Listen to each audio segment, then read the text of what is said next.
Uno, dos, tres.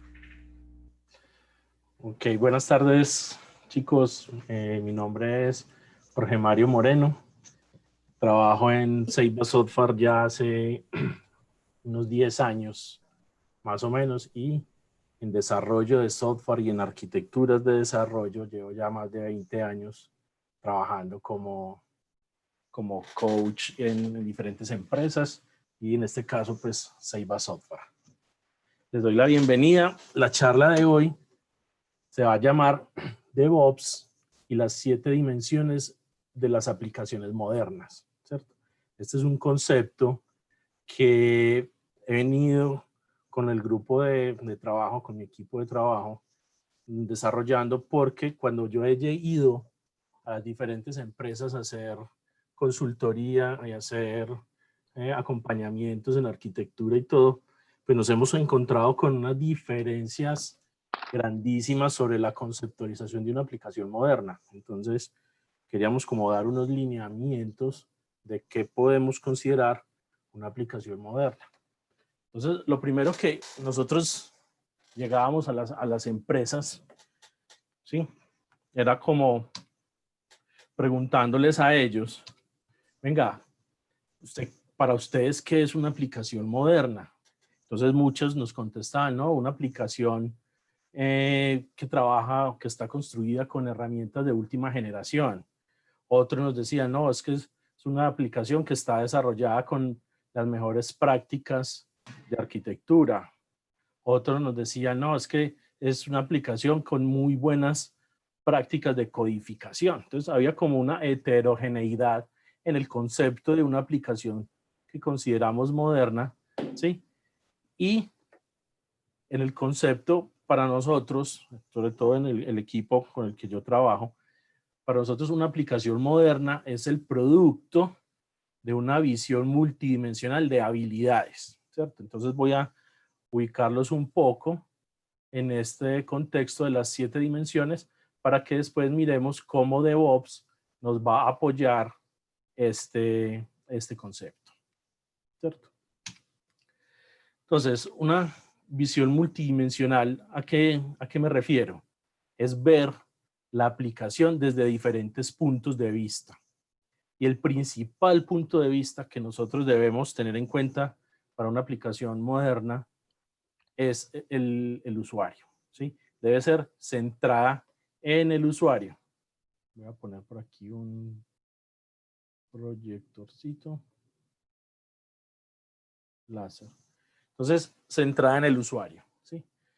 Estas aplicaciones deben cumplir con las necesidades del cliente, del usuario. Su experiencia de usuario debe ser muy agradable por los diferentes canales. Recordemos que la experiencia de usuario de aplicaciones modernas pueden ser a través de chatbots, pueden ser a través de portales web, que es el más común, pero puede ser a través de asistentes digitales. Entonces, la interfaz de usuario debe ser muy amigable de acuerdo al canal. Entonces, vamos a ver algunas prácticas, ¿sí? Otra característica, otra habilidad que debe tener una aplicación moderna es su extensibilidad y capacidad de evolución. Debe ser escalable, elástica, muy optimizada, debe ser resiliente, ¿sí? Poderse recuperar de fallas y poder, ¿sí? Tener muy buena disponibilidad. Debe permitir un autodiagnóstico, debe contar con prácticas al respecto para yo saber qué está pasando dentro de mi aplicativo, ¿sí? Sin necesidad de hacer muchísimas maromas, sino la misma aplicación debe ser capaz de entregarnos a nosotros toda la información. Debe tener unas prácticas de seguridad, ¿sí? Debe ser segura y unos temas de analítica, de tener capacidades para poder analizar sus datos y tomar decisiones. Entonces vamos a ver un poco, eso es como un resumen, vamos a ver un poco en detalle qué puede ser cada una de las dimensiones, ¿sí? Con el cual debemos empezar a pensar en una aplicación moderna. Entonces, estas 7 dimensiones, muchachos, son una guía o deberían ser una guía para los arquitectos, desarrolladores y líderes funcionales para poder definir drivers de arquitectura, para poder definir historias de usuario en cada una de estas dimensiones, accionables en cada una de estas dimensiones, para que nuestro aplicativo pueda llegar a buen término. Entonces, en el tema de centrados en el usuario, deben ser experiencias simples, ¿sí? Ofrecer una experiencia muy simple, independiente del canal, sea un chatbot, sea un aplicativo web, un aplicativo móvil, un asistente digital, ¿sí? Un chat conversacional, ¿sí? Y ojalá que nuestra experiencia de usuario o nuestro frontend, como llamamos, ¿sí? Lo podamos monitorear. ¿Qué significa eso? Que saber el usuario qué opciones eligió, para tener un registro de eso, ya sean las web, utilizarlas con Google Analytics o algo para tener como esa retroalimentación de lo que está haciendo el usuario y de las opciones que más se están usando. ¿Por qué? Porque eso lo podemos usar más adelante. Si vemos funcionalidades que el usuario realmente no usa, pues las vamos eliminando y vamos depurando un poco más la aplicación, ¿cierto? Debe poder también tener acceso a la funcionalidad rápidamente, no debe tener menús contextuales muy complejos, muchas opciones para yo ingresar en el caso de los asistentes, ¿cierto? Debe poder acceder fácil, ojalá con rutas cortas o con mecanismos de acortar el camino. O sea, si tenemos una jerarquía de menús bastante grande, pues deberíamos de tener algunos shortcuts que nos permitan entrar a la funcionalidad, permitir la definición de favoritos, de todo eso, ¿cierto? Debe tener una muy buena arquitectura de información, ¿sí? No es lo mismo tener una página web donde yo simplemente pongo información, ¿sí? Y la mapeo a un backend sin tener como la concepción de cómo el usuario realmente necesita esa información, ¿sí? No le voy a exponer más información de la que necesita, pero tampoco menos de la que requiere para su trabajo. Entonces necesitamos saber, ¿y eso cómo lo hacemos? Entrevistas con los usuarios, procesos de UX, procesos de definiciones de servicios, para poder saber bien cómo debemos arquitecturar la aplicación, la información de nuestra aplicación. Esto de cara al frontend, ¿sí? Ojo que es diferente cómo vamos a almacenar nosotros nuestra data en el backend a cómo la vamos a presentar en el front. Entonces me refiero a una arquitectura de información, ¿sí? Las personas que han trabajado bastante con UX saben que es un tema sensible, cómo voy a presentar la información, cómo se va a navegar, cuál es el flujo de esa información. Deberíamos de tener o propender tener aplicaciones muy modulares, ¿sí? ¿Para qué? Para fomentar reutilización. Nosotros ya no deberíamos de estar haciendo frontends muy desde cero, sino tener bibliotecas de componentes que me permitan tener paginadores, que me permitan tener presentaciones de tablas, manejos de normas técnicas para personas con discapacidad, con capacidades diferentes. Ojalá potenciar el tema de los microfrontends para reutilizar microfrontends en diferentes aplicaciones sin tener que desarrollarla nada desde cero, simplemente publicarlo y utilizarlo a través de referencias. Debe ser muy confiable y mantener una muy buena disponibilidad. De eso depende mucho el éxito de nuestro aplicativo con respecto a los usuarios, ¿cierto? Debe estar pensada para trabajar también con canales modernos, bots, smart devices, IoT, asistentes digitales, o sea, no solamente un front-end, ¿sí? Sino también poder saber que en una segunda versión vamos a tener manejo de bots o una interfaz de asistente digital, pero todo mi backend no deberíamos rehacerlo, sino realmente utilizar cosas que ya tengamos construidas, las mismas APIs y todo, ¿cierto? En algunos escenarios puede tener capacidades de realidad virtual, realidad aumentada para mejorar la experiencia del usuario, ¿cierto?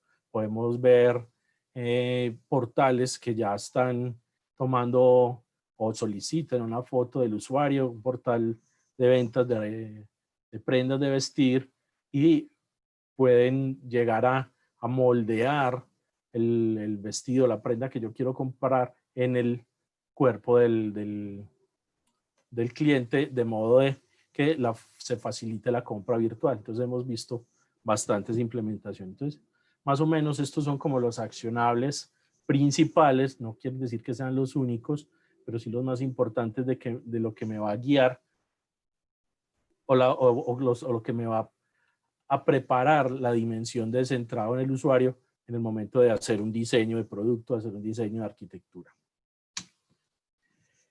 En la dimensión de extensibilidad y evolucionabilidad, tenemos de hacer aplicaciones que sean muy independientes, con módulos muy pequeños y muy simples, que tengan responsabilidades fijas, ¿sí? Es preferible tener muchos modulitos que tengan responsabilidades o trabajos pequeños y poderlos reutilizar y escalar o extender de una manera fácil, de modo que yo pueda quitar un componente, ¿sí? Como tiene una única responsabilidad, su acoplamiento es muy bajito y puedo reemplazarlo por una mejora y no debo impactar los demás. Debemos trabajar con técnicas para definir dominios y contextos delimitados. Muchas parte de arquitecturas flexibles, mucha parte de arquitecturas limpias, ¿sí? Fomentar la alta cohesión, que es la forma de concentrar responsabilidades únicas en donde deben ser, ¿cierto? Tratar de manejar comunicación asíncrona en donde más podamos, tener muchos puntos de extensibilidad. ¿Cuáles son esos puntos de extensibilidad? Poder definir colas, eventos, APIs, de modo que yo pueda interactuar e interoperar con otras aplicaciones de una manera muy fácil, ¿sí?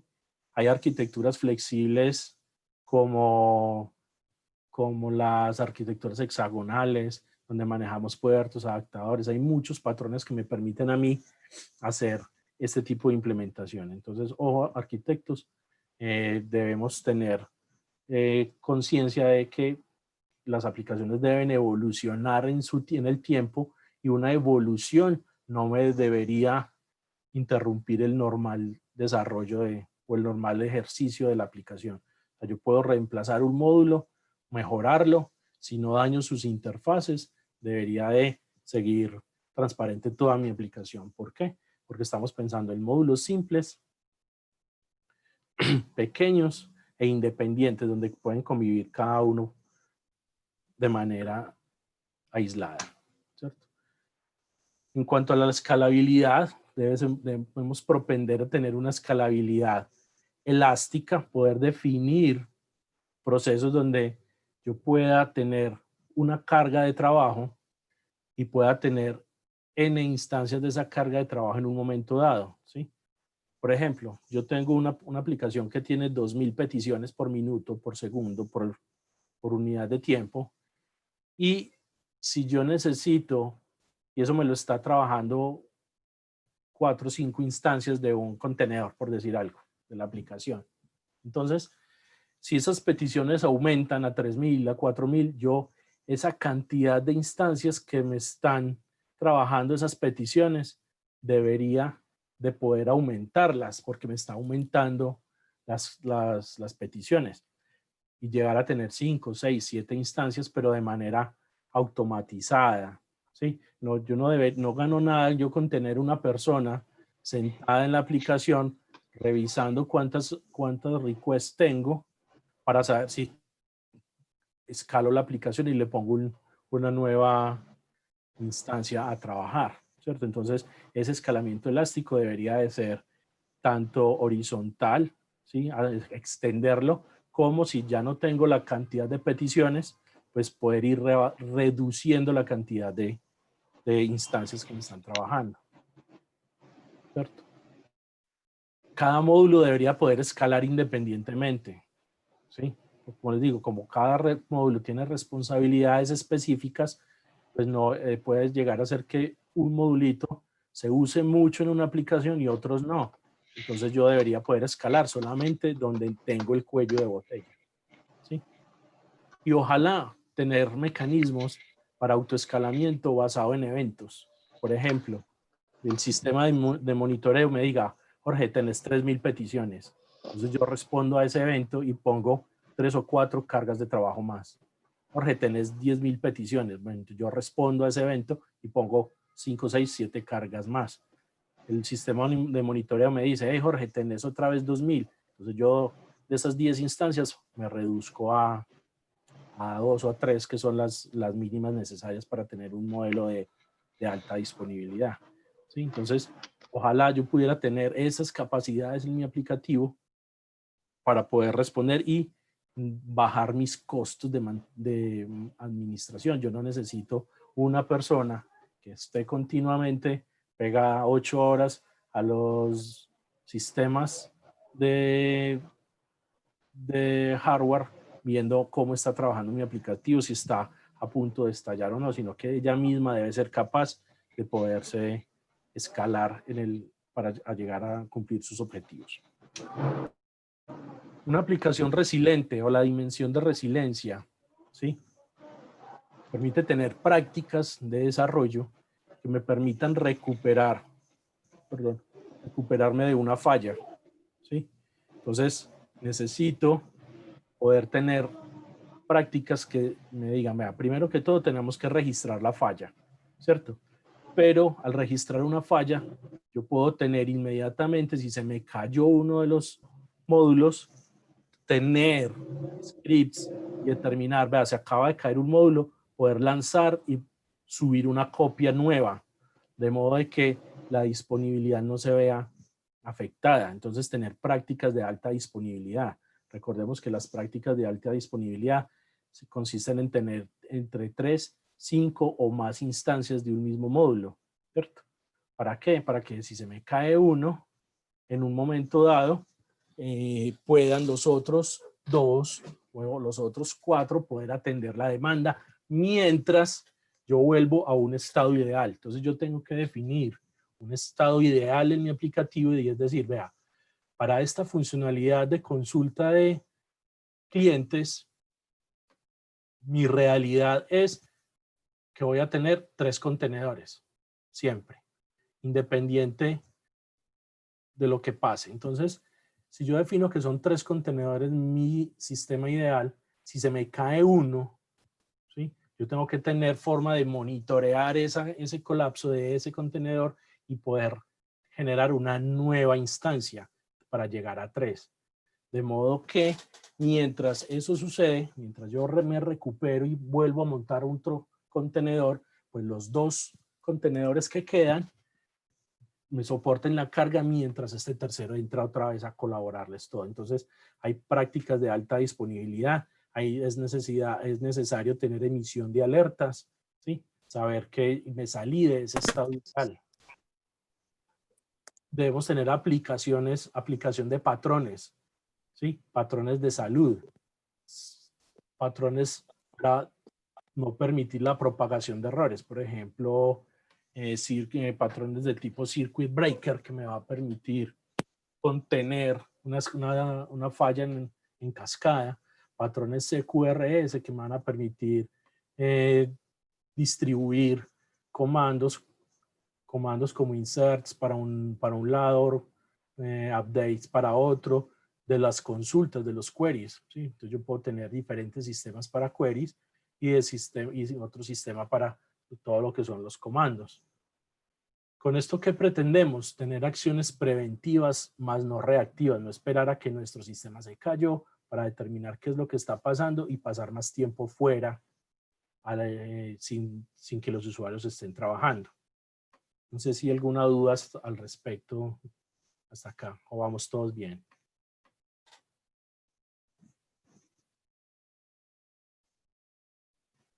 Todo bien. Ok. Entonces, y venimos a otra de las dimensiones que con la centrada en el usuario, para mí es de las más importantes y a las que muchas veces no le hacemos mucha fuerza. Entonces, de las más importantes, centrada en el usuario y esta señora autodiagnosticable. Una aplicación debe poder ser capaz de decirme qué siente, como cuando uno va al médico. Uno le dice, ay doctor, tengo un dolor de cabeza, tengo un dolor en no sé dónde, me agobia esto, entonces la misma aplicación debe ser capaz de decirme, hey Jorge, me voy a quedar sin memoria. Jorge, con los recursos de CPU que tengo ya no voy a aguantar más peticiones. Entonces, esa es la finalidad, que el aplicativo me diga cómo se siente y yo tener acciones. A eso se reduce el autodiagnóstico. Entonces, debemos tener estrategias de log muy robustas, ¿sí? Con estampas de tiempo, registro de errores, registro de fallos, registros de auditoría. Ojalá, ¿sí? Ojalá en ambientes separados, ¿sí? Si yo tengo todo mi registro o mi estrategia de log en el mismo ambiente donde está mi aplicativo, en el momento en que yo me comprometa por seguridad y el atacante logre borrar esos logs, quede ciego. Entonces, ojalá todos estos reportes podamos tenerlos en otra área, ¿cierto? Entonces, para eso hay muchas utilidades, ¿sí? La que yo más uso es unas herramientas que llaman OpenTelemetry, que es una implementación de Jagger que me permiten hacer log remoto de diferentes procesos, ¿cierto? Y son open source, son muy buenas. Entonces, la información fuera del ambiente, debemos definir muy bien mi estrategia de monitoreo, ¿cierto? Yo debo monitorear tanto mi infraestructura, mi proceso y mi negocio, ¿sí? ¿Por qué? Porque es que el proceso, yo simplemente cuando quiero monitorear un proceso, digo, voy a hacer el log de las consultas del cliente. Yo voy a hacer el log de las inserciones. Pero cuando hablo de un negocio, donde yo pueda tener un frontend, donde mi petición o el clic en el botón aceptar desde el frontend, o desde un aceptar en un voice bot, o un aceptar en un canal, en un asistente digital, esa petición puede pasar por diferentes procesos y yo necesito saber qué pasó. Entonces yo necesito tener monitoreo de negocio desde que la aplicación, desde que la solicitud arrancó hasta que la solicitud fue llevada a cabo y puede pasar por diferentes procesos. Entonces yo necesito saber esa petición, cuánto tiempo estuvo en cola, cuánto tiempo estuvo en una carga de trabajo, en la carga de trabajo 2, cuántos tiempo estuvo en un event grid, por ejemplo, esperando a que sea procesada, para poder reconstruir después toda la historia y sacar, ¿sí? Y sacar informaciones de cuántas peticiones de negocio estoy procesando por hora, dónde está mi cuello de botella, porque al yo restar esos tiempos, ¿sí? En una base de datos de tiempo, yo puedo generar fotos y generar dashboard donde me digan, vea, es que usted tiene una contención en la cola de mensajes A, y ahí se le están demorando la mayor cantidad de tiempo los mensajes. Entonces, ¿eso qué implica? Que yo pueda, basado en ese monitoreo, decir, hey, esta cola ya tiene 10,000 mensajes encolados, necesito más cargas de trabajo para procesar esa cola. Y yo puedo reaccionar en mi aplicativo. ¿Sí? Entonces, aquí aparecen tener los dashboards de control, ¿sí? Las alertas de monitoreo, como se las acabo de explicar, y programar acciones para responder a eso, ¿sí? Los patrones de salud, muy importante. Entonces yo puedo, como los procesos están trabajando seguidos, entonces cada proceso puede ir registrando estadísticas asíncronamente de cuándo desencoló una petición, cuánto se demoró en procesarla y en qué estampa de tiempo la envió a la segunda o a tercera cola. Entonces yo con esa información puedo saber tiempos de latencia, tiempos de apertura de conexiones, y mi aplicativo puede exponer un API que me va a poder permitir la consulta de esa estadística y llevarlo a mis sistemas de monitoreo como un Azure Monitor o algo así, donde yo pueda programar algunos servicios y ellos estén haciendo consultas periódicas y me guarde toda esa información y me genere los dashboards. Y obviamente el monitoreo del frontend, ¿cierto? Las opciones, qué es lo que está haciendo el usuario con la página, cuáles son las opciones más utilizadas. Todo eso hablamos del acto diagnóstico. En la dimensión de seguridad debemos propender tener comunicaciones muy seguras, ¿sí?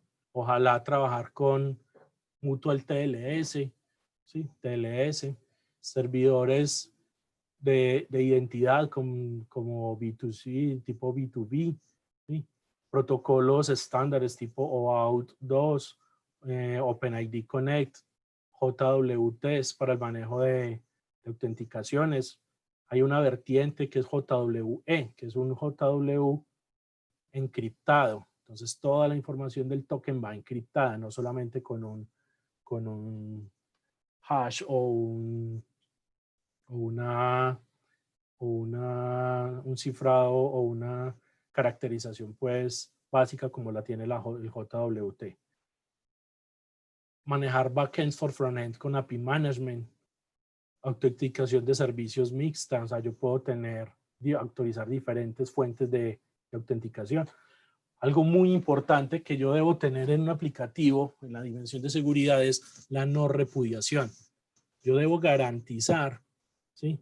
Poder decirle a un usuario, no señor, usted nunca hizo esa acción o usted sí fue el que hizo esa acción. Entonces yo necesito toda la información para poderle repudiar a él cualquier afirmación malintencionada que tenga, ¿cierto?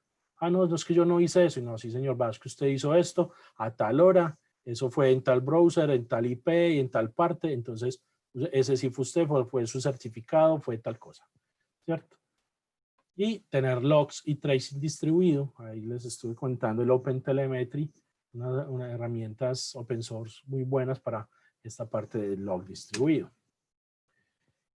Y la parte de analítica, bastante importante, y es que nuestras aplicaciones actuales generan tanta data que nosotros no podemos darnos el lujo de no aprovecharla.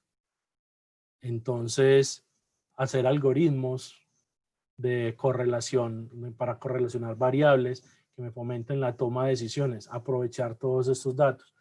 Ustedes no saben lo importante o la fuente de información que son los logs de monitoreo. Ahí hay cantidad de información que me permite a mí detectar anomalías, ¿sí? Para poder correlacionar y saber a futuro, ¿sí? Con los recursos que tengo, con la cantidad de peticiones que estoy teniendo, con los IOs del disco duro, los IOs de la RAM, poder determinar que mi sistema posiblemente con un algoritmo de forecast de analítica me va a decir es que a usted le queda media hora el sistema arriba, prepárese y entonces yo ya puedo empezar a definir una alerta para definir si tengo que escalar o qué tengo que hacer. Toda esa información puedo sacarla con modelos de analítica desde mi sistema de monitoreo. Realmente es bastante, esos análisis predictivos me van a permitir administrar mi aplicación de una muy buena manera. Entonces, todas estas dimensiones suenan muy bonito, ¿sí? Pero, como vemos, muchas de estas prácticas, hacerlas manualmente va a quedar bastante complicado, ¿cierto? Necesitaríamos un batallón de personas, ¿sí?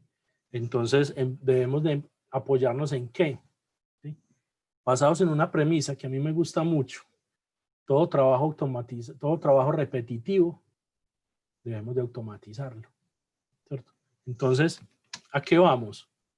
¿Cómo vamos a aprovechar, que realmente la esencia de esta charla, cómo vamos a aprovechar las prácticas, ¿sí? Y los lineamientos de la cultura DevOps para el concepto de nuestra aplicación moderna? O sea, ¿cómo nos vamos a apoyar en DevOps? ¿Cierto? Entonces, vamos a mirar que DevOps es un conjunto de prácticas, una cultura. Yo he ido a muchas empresas y me dicen, no, es que yo tengo DevOps porque ya tengo integración continua, ya hago pruebas automatizadas y hago unas revisiones con Sonar y automatizadas y ejecuto pruebas. Ah, no, es que yo tengo DevOps, yo ya estoy en DevOps porque tengo un despliegue continuo. ¿Cierto? DevOps es mucho más que eso, mucho más que una integración continua, muchísimo más que un despliegue continuo. DevOps es una automatización a todo nivel. DevOps me debe permitir a mí hacer monitoreo. tanto en infraestructura, aplicaciones y procesos. DevOps me debe permitir a mí tener registro de errores, excepciones y auditorías, me debe permitir alertas, ¿sí? Me debe permitir hacer acciones preventivas, ¿sí? Y un concepto más adelante, y es, si yo tengo prácticas de DevOps bastante avanzadas, como planes de recuperación, ¿sí? Yo detecto que mi sistema se cae y a través de DevOps me apalanco en un sistema de infraestructura como código, pues yo puedo empezar a recuperarme rápidamente. Y si yo puedo recuperarme rápidamente, voy a poder adicionar prácticas de la ingeniería del caos, ¿sí? Entonces aquí una parte importante, la parte de ingeniería del caos me dice a mí que venga, que por más bueno que esté un sistema, ¿sí? Yo puedo inyectarle caos y puedo hacer sistemas que me autosaboteen, ¿cierto? Y eso sonará impensable en una aplicación. Hey, ¿cómo sí que me voy a autosabotear? Claro, si yo como arquitecto, como analista funcional, sé que hay un software que me está saboteando la aplicación, entonces yo hago software resiliente, software tolerante a fallos, hago software muy bien monitoreado. Porque yo con prácticas de ingeniería del caos puedo decir, voy a tumbar un API, voy a tumbar un contenedor, voy a cerrar una cadena de conexión, voy a inhabilitar un API management por 20 segundos. Y la aplicación, si es resiliente, si tiene buenas prácticas de recuperación, pues va a permitir que pasen esas cosas y se van a activar las automatizaciones que yo tenga en DevOps y poder recuperar, ¿sí? Entonces los invito a que leamos un poco a través de prácticas de ingeniería del caos, que es bastante interesante. Yo lo recomiendo bastante, que requiere tener un nivel de madurez bastante fuerte en DevOps, porque es mucha automatización. Necesitamos que las aplicaciones se puedan recuperar rápidamente para poder implementar un generador de caos en mi compañía. Entonces yo puedo empezar con un generador de caos básico, donde tumbe un contenedor de Kubernetes, ¿cierto? Y ver cómo Kubernetes es capaz de responder y volver a mi nivel, a mi estado ideal, ¿cierto? Entonces, ¿cómo llego a mi estado ideal? Yo en DevOps puedo definir los despliegues, cuál es el estado ideal. Entonces, configuro el Helm, los YAML, para que DevOps me mantenga eso. Y con las alertas que me genera AKS, puedo empezar a activar pipelines que me hagan despliegues cuando algo simplemente se cayó y quiero una nueva instancia, ¿cierto? Entonces, es muy bueno el tema. Los dejo aquí abiertos, no es la esencia de esta charla, pero el tema de ingeniería del caos es bastante extenso y bastante interesante, ¿cierto? Entonces, resumiendo, asumiendo que DevOps también es una automatización a alto nivel, entonces, ¿cómo DevOps nos puede apoyar o nos puede apalancar para que todas estas 7 dimensiones que acabamos de ver podamos llevarlas a cabo, ¿cierto? Entonces, vamos a mirar lo siguiente. ¿Alguna pregunta hasta acá, chicos? ¿O todo ha sido claro? No les dé miedo preguntar. Abran el micrófono si quieren comentar algo. Esta es una sesión abierta.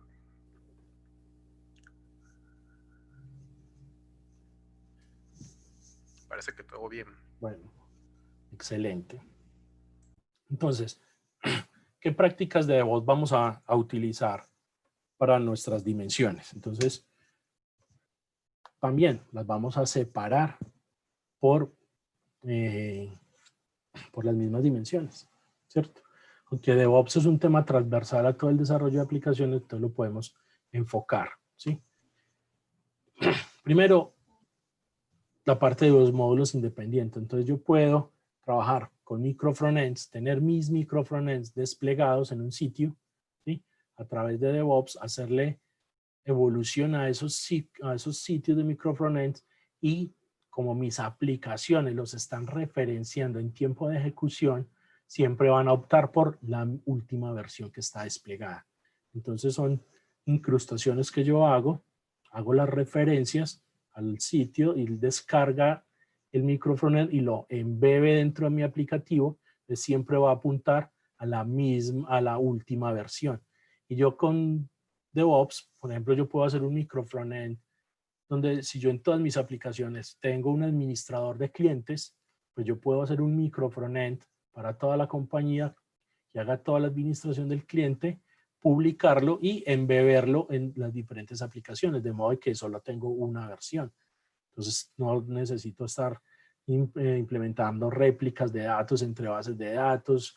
Nada, yo puedo definir cuál es la base de datos centralizada donde voy a quedar mis clientes, exponer funcionalidad del CRM y exponerla en un micro frontend para que las demás aplicaciones lo consuman y lo incrusten, de modo que yo pueda evolucionar ese micro frontend como yo quiera, como la compañía quiera, sin afectar las demás aplicaciones.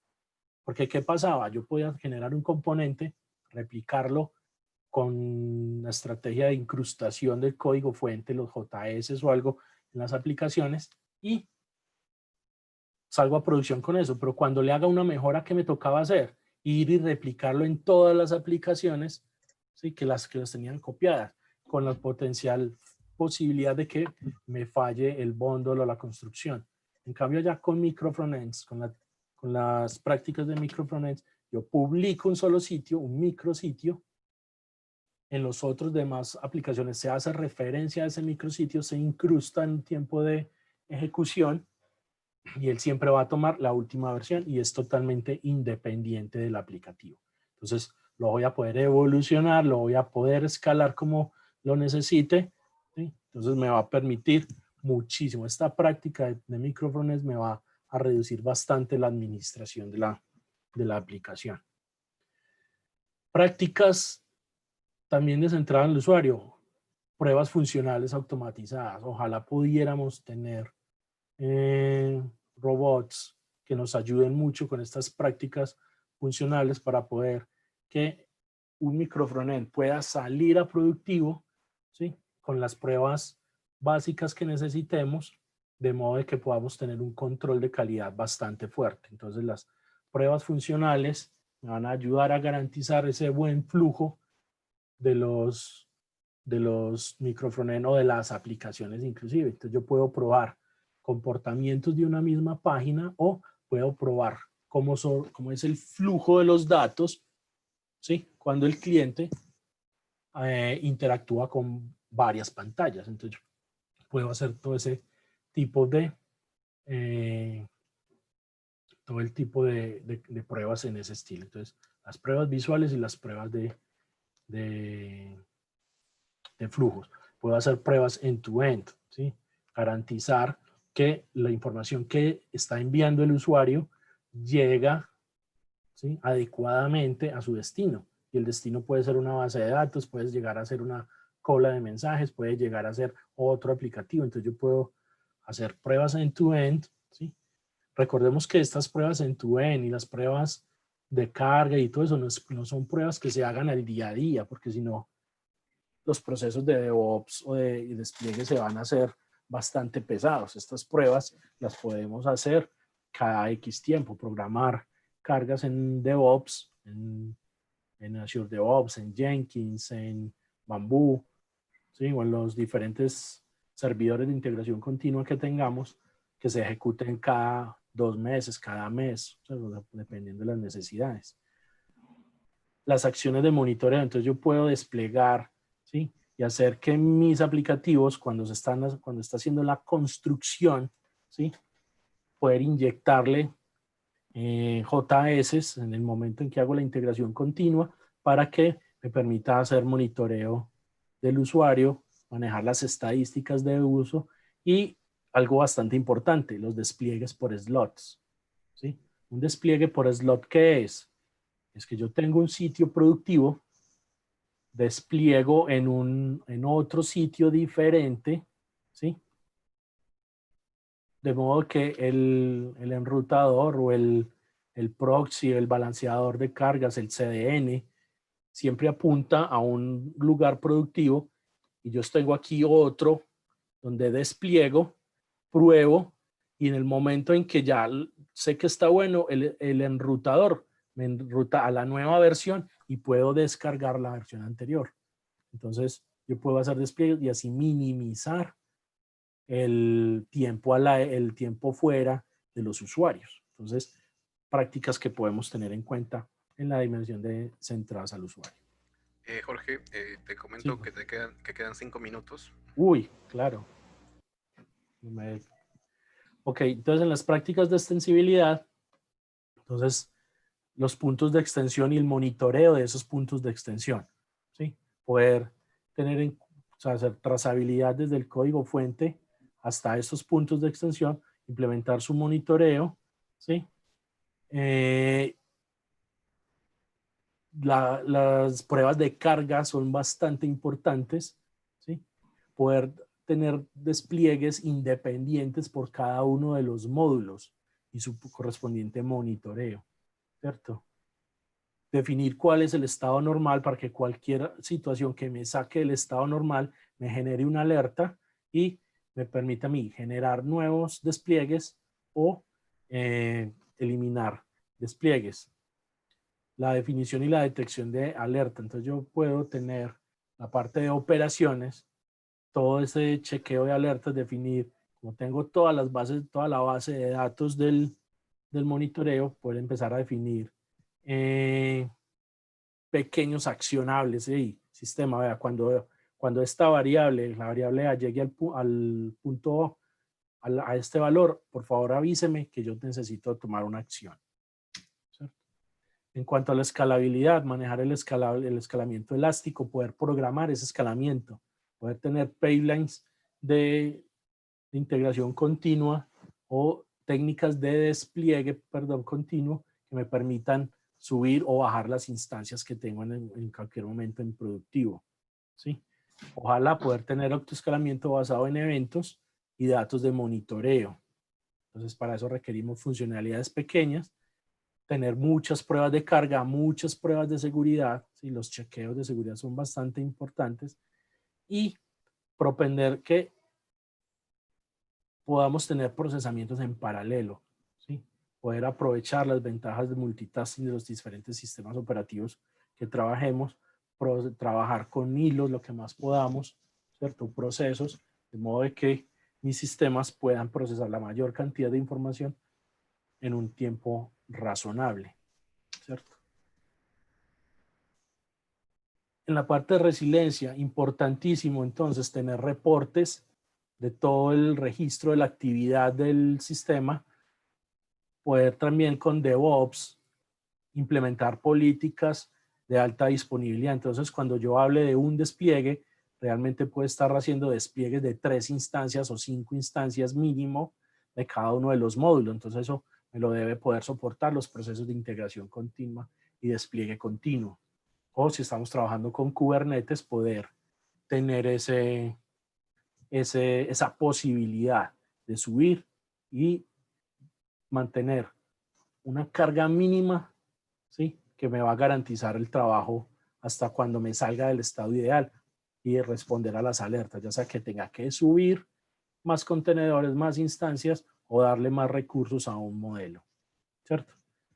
Y tener acciones preventivas, utilizar toda la data de monitoreo para poder hacer con analítica, acompañamiento de analítica, ¿sí? Poder tener ese forecast o esos posibles modelos de predicción que me permitan decirme, hey, vea pilas que es posible que me caiga en tanto tiempo si usted no hace nada y seguimos con esta tendencia. Entonces, por eso es importante todo el tema de autodiagnóstico, porque esta es la información que nos va a permitir hacer todos los accionables de las demás dimensiones. La definición de la estrategia de monitoreo, los patrones de salud, los dashboards de control, muy importante porque yo necesito irradiar esa información. Yo no quisiera tener una persona todo el día haciendo un solo query, sino que yo pueda darle un dashboard de N aplicaciones, 5, 6, 7 aplicaciones, y él esté pendiente más bien de esos dashboards y de mantener las acciones preventivas más que correctivas, ¿cierto? Eso es lo que se refiere a todas las prácticas de observabilidad y aprovechamiento de la data. Esta data de monitoreo genera demasiada información, ¿sí?, que nosotros debemos de aprovechar. Es bastante importante hacer ese aprovechamiento de esas métricas de monitoreo que debemos de sacar, ¿cierto? Volvemos, la aplicación no repudiación para automatización de todas estas pruebas de seguridad, poder verificar que la comunicación sí sea mutual TLS, poder automatizar que la autenticación sí me está funcionando como debe ser con el protocolo, que sí me permite adicionar o no otro proveedor de seguridad, que sí me está quedando registrado el tracing. Yo puedo tener cargas de trabajo que me permitan hacer pruebas de este estilo, ¿sí? Revisar que sí esté quedando el log automatizado, poder ejecutar una petición y verificar si esa petición quedó en el log para estar continuamente censando de que mi sistema sí está quedando con todo el registro, ¿cierto? Volvamos a aprovechar los datos del monitoreo, detectar anomalías, ¿sí? Esa es la principal ventaja de tener analítica, poder determinar fraudes o un mal comportamiento, porque yo puedo decir que yo puedo tener muchísimas peticiones y por esas cantidades de peticiones, pues tengo un IO, una alteración del disco bastante importante, pero no me justificaría saber por qué tengo un alto trabajo en disco si las peticiones están por debajo. Entonces, todos esos chequeos multidimensionales, multivariable, lo pueden hacer los algoritmos de analítica tranquilamente y tener predicciones y sacar lo que les estaba repitiendo.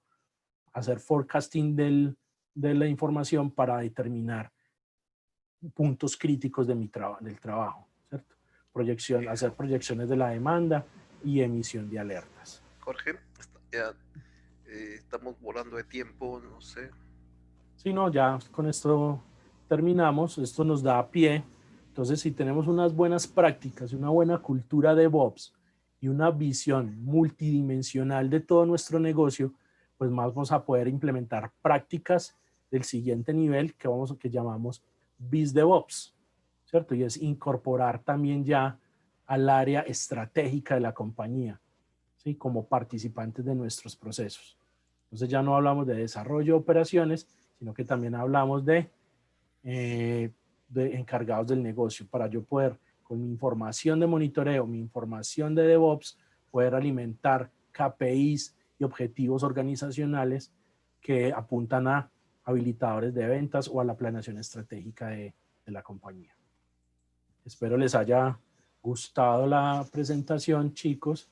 Un poquito rápida, pero creo que la idea es entregarles a ustedes información, generarles la curiosidad para ir a revisar temas adicionales a cada una de sus compañías.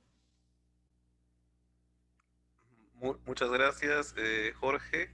Te esperamos también este sábado en la conferencia. Están todos invitados a la conferencia para proponer sus temas. También sería interesante, Jorge, que propongas algún tema para profundizar alguno de los conceptos que se han cubierto. De repente acá tenemos cubiertos 7 dimensiones. Con que cubras 2 ahí, ya le damos profundidad, sería un golazo. Listo, voy a tratar de conectarme el sábado. Vale, listo. Muchas gracias y nos vemos en la siguiente sesión.